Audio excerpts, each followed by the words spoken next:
Esse é um vídeo sobre meus planos de leitura para esse ano. Por que eu decidi fazer isso? Por que eu decidi falar sobre isso? E porque agora eu tenho um plano de leitura, que é um negócio que eu nunca tinha tido antes. Ano passado eu li muito. Eu li 58 livros, se eu não me engano, uma média de 4 a 5 livros por mês. Mas eu sinto que quase tudo que eu li era médio. Que eu li muito livro 3 estrelas, muita coisa que eu não desgostei, mas que não mudou minha vida, não me movimentou, não, sei lá, não fez a coisa que eu quero que a leitura faça por mim. Senti também que eu tava lendo muito a mesma coisa. Eu usei uma planilha pra analisar as minhas leituras ano passado, foi a primeira vez que eu fiz isso, foi uma planilha da Luara. Esse ano eu estou usando uma planilha de novo, mas eu fiz a minha própria. E a planilha me mostrou muitas coisas sobre o que eu tava lendo. Então ela me mostrou que eu lia muitos livros dos Estados Unidos. Eu sempre soube disso, mas muito mais do que eu pensava.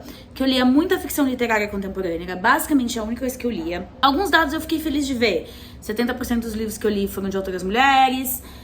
Metade dos livros que eu vi tinham personagens queer. Isso foram estatísticas que eu gostei. Mas, no geral, eu senti que eu tava lendo muito a mesma coisa. Então, esse ano eu decidi que eu queria diversificar um pouco as minhas leituras. Não só em termos de ler menos gente branca, o que também.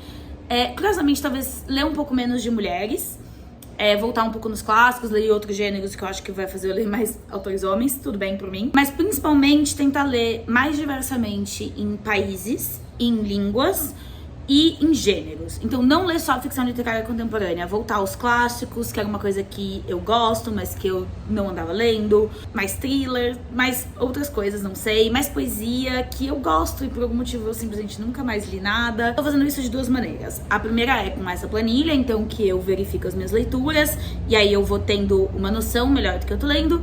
Eu já há muito tempo tenho uma sessão de livros que eu quero ler num futuro próximo. Nunca foi uma regra, eu sou muito mood reader, eu leio o que eu tô afim, mas era um jeito de deixar alguns livros no meu radar, porque às vezes eu pensava, eu quero ler esse livro, só que eu tenho muita estante, eu tenho muito livro, e eles se perdiam. Alguns livros ficarem mais na minha vista, mais perto de mim, pra que eu lembrasse melhor que eles existem. E aí agora, então, eu continuo usando isso, mas eu decidi ter um esquema dos livros que vão lá. E aí toda vez que eu vou ler, eu tenho que escolher um da linha. E eu só posso repor um livro quando eu tiver lido outro do mesmo critério. Eu vou explicar, vai ficar mais fácil. E sim, é um método extremamente... Eu sou virginiana, eu sei disso. Mas eu acho que tá funcionando. Eu já tô fazendo leituras muito mais intencionais. Então, o que eu vou fazer nesse vídeo? Eu vou passar por todos os livros que estão nesse momento na minha lista de leituras breves e explicar por que eles estão ali. O primeiro deles é o Vidas Tardias, do Brandon Taylor. Esse livro foi um recebido da Fósforo. Então, o primeiro critério pra entrar nessa listinha é livros que eu recebi das editoras. Eu recebo muito livro das editoras e às vezes eu não leio eles no primeiro momento, deixo passar, aí perco o bonde de uma conversa que eu queria ter. Esse momento é esse, Vidas Tardias, do Brandon Taylor, que a Fósforo me mandou e que eu tô bem animada pra ler. O segundo critério é um livro que eu larguei pela metade. Eu tenho alguns livros que eu parei, mas eu não parei porque eu não estava gostando. Eu parei porque não era o momento pra eles. Eu não queria ler aquilo naquela hora. Mas eu quero ler, eu quero terminar. E eu acumulei uns 6 desses. Então, um livro tem que ser um desses. No momento é o Somos Todos Adultos Aqui. Esse livro também foi um recebido, inclusive, ele foi um recebido da Tag pra mim. Eu amo a Emma Straub, eu gostei de todos os livros dela que eu li. Mas esse, por algum motivo, no momento em que eu peguei, não era o que eu queria, eu larguei. E aí, então, ele tá lá. Eu li, sei lá, umas 150 páginas. Então, eu tenho que terminar. Segundo livro da lista. Terceiro critério, um clássico. Eu gosto de clássicos, eu sempre li bastante. Mas nos últimos anos, acho que com a coisa de criar conteúdo e de escrever pra jornal e tentar me manter mais na conversa, então os livros que estão na conversa, eu fui deixando os clássicos de lado. Eu fui lendo muito o que todo mundo tava lendo, em parte porque eu queria participar dessas conversas, em parte porque eu gosto muito de literatura contemporânea, mas aí eu senti que eu não tava mais conseguindo parar e voltar atrás nas coisas que eu deixei de ler, ou nos livros que, enfim, foram escritos há mais tempo. No momento, o clássico é o A Moveable Feast, o Paris é uma Festa, do Hemingway, que sim, eu sei, todas as pessoas do mundo ficam abismadas quando eu falo que eu nunca li esse livro, mas eu nunca li esse livro. Ano passado, eu fui ler o La Femme Rompue, da Simone de Beauvoir, A Mulher Desiludida, Despedaçada. E eu percebi que eu já não tenho a mesma fluência pra ler em francês que eu um dia tive. Claro, mil motivos. Eu já li francês como eu leio português, talvez até melhor. Fui parando de usar, fui parando de ler tanto em francês, e eu tô lendo devagar, e eu tava tropeçando, e me frustrou muito. E aí eu acho que fui entrando num círculo vicioso de porque eu tô lendo mais devagar em francês, eu não leio em francês. A Companhia das Letras nunca lança as outras traduções do Proust e eu quero continuar o Proust, mas eu não me sinto nem um pouco apta. Então, quero ler mais em francês. Então, um livro tem que ser um livro em francês da minha estante. Nesse momento, ele é o Mémoire d'Adrien, da Marguerite Yourcenar. É um romance histórico, até onde eu sei, sobre o Adriano, o imperador romano.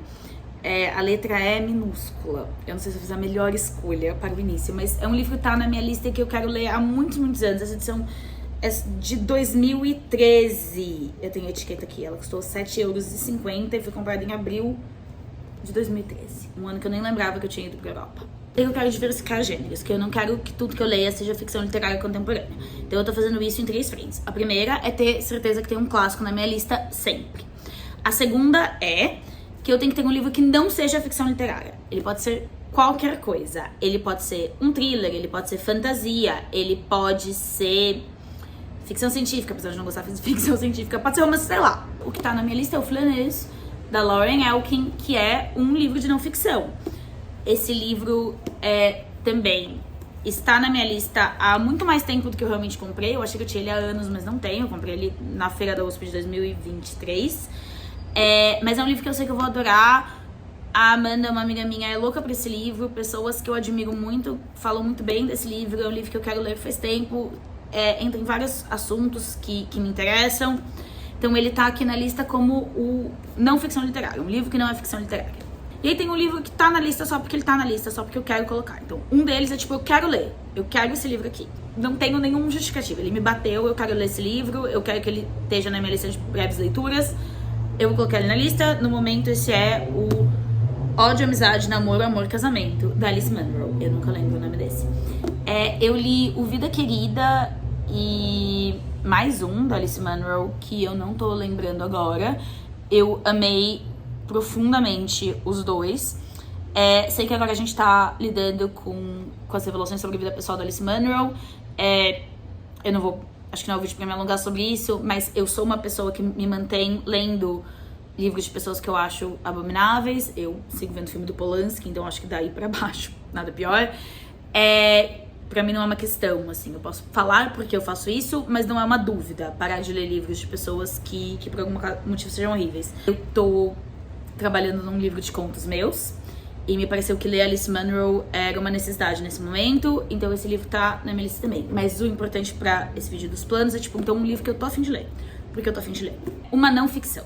Então, ensaios, biografia, apesar de não gostar de biografia. No geral, ensaios e memoirs é o que eu leio de não ficção. Esse aqui chama Minor Characters, é uma memoir da namorada do Jack Kerouac, no auge do movimento beat. Então, eu amo o movimento beat, eu, tal qual um homem tóxico, amo On The Road, é um dos meus livros preferidos da vida. E esse aqui comprei faz bastante tempo. Acho que eu comprei isso aqui quando eu tava morando na Califórnia. Acho que eu comprei quando eu tava morando na Califórnia. E se não me engano, e seria bastante apropriado, acho que eu comprei ele na City Lights, lá em São Francisco. Um livro que vai ser adaptado para o cinema ou TV em breve. Eu tenho um problema, eu sofro de um mal, que é ler o livro antes de ver a adaptação. Vai virar um filme? Eu quero ler o livro antes. Vai virar uma série? Eu quero ler o livro antes. Filme no cinema, eu às vezes rompo essa regra pra não perder no cinema. Mas série, eu só não começo. Eu não começo enquanto eu não li o livro. E aí, tem séries que eu quero muito ver e que eu acabo perdendo o bonde. Então, Flashman is in Trouble, por exemplo. Saiu a série, eu não tinha lido o livro. Aí eu li o livro. Aí eu não vi a série, porque daí nisso eu perdi o bonde da série. E a gente vai vivendo assim, tentando remediar isso. É um misto de tentar me antecipar a adaptações que eu já sei que vão acontecer, livros de adaptações que já saíram que eu não vi por causa disso. Então, o que tá nesse momento, nesse critério, é o Morra Amor, da Ariana Harvitz, porque vai virar um filme com a Jennifer Lawrence e o Robert Pattinson, e eu não quero ir pra esse filme sem ter lido o livro. Pra mim é muito importante a experiência de imaginar esse universo, imaginar esses personagens pela primeira vez na minha cabeça, e não tá influenciada pelo casting desde o início. Então, um livro que vai virar uma adaptação, que aí pra eu ver se me antecipo. Por exemplo, anunciaram que o Variações Enigma, do André Aciman, vai virar uma série com Jeremy Allen White. Já vou colocar na lista, depois que eu ler esse, e tentar ler logo pra não perder uma série em que o Jeremy Allen White faz um bissexual, que é minha cara. Então eu tenho esses 8 critérios e um livro pra cada um deles. E aí todo mês eu vou na lista e eu reorganizo ela. Eu vejo o que eu li, quais critérios cada livro que eu li correspondia, e eu reponho com um do mesmo critério. Então, pra ler o Variações Enigma, por exemplo, eu tenho que ler o Morro Amor. Então eu leio o Morro Amor, aí eu tirei o livro que vai virar uma adaptação, e aí eu coloco o próximo. E aí, cada vez que eu vou fazer uma escolha, eu faço dentre esses 8 livros. E é uma tentativa minha de não ficar presa nos livros que estão sendo muito falados, de tentar diversificar os livros que estão na minha cabeça e na minha vista, e tentar ler um pouco melhor esse ano. Tá funcionando por enquanto, mas acho que mais pra frente eu volto e faço um outro vídeo pra contar de como isso tá sendo no geral. E é isso.